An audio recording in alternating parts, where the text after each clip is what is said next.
Okay, let's take a look at grafting a direct variation from a real life application or real life word problem. We have a group of people tubing down a river at an average speed of 2 miles per hour.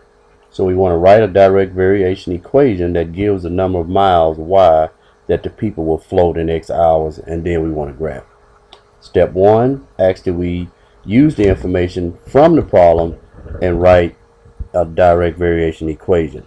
So as I go back and look at my problem, it tells me that the people are tubing down at an average speed of 2 miles per hour. We don't know the distance because that's going to be our y value. So we don't know the distance, but they're traveling at 2 miles per hour, and we don't know how long that they're going to graph. So we can literally use this equation to determine not only their distance, which will depend on how long they literally stayed in the water on that tube. So then let's take a look at step 2, and step 2 is just literally creating a table of values. And if you can remember back to functions and linear functions, we talked about literally just coming up with our equation, our x, our equation, and our ordered pair, and just choosing. We at that time we used negative numbers because we were going from 1 point to infinity. But when we look at this particular situation, we know that time does not operate in negative, so we will just start with 0. They either was in the water no time or going forward. So we will substitute with our table. We already have it set up. We'll substitute our values for x to find what our y value is, so we can graph. So here with 2x, y is equal to 2 times 0, substituting 0 for x, and that's going to give us the ordered pairs 0 and 0.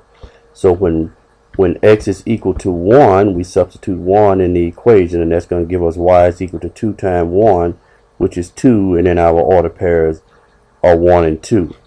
And then our last one that we're going to test is 2, so x is 2, y is equal to 2 times 2, which is equal to 4, and our ordered pairs are 2 and 4.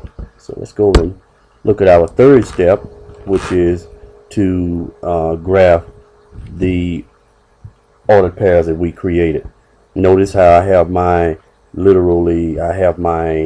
graph name, which is the floating tubes. My y-axis or my dependent variables are named as distance, and my independent or my x-axis is named as time.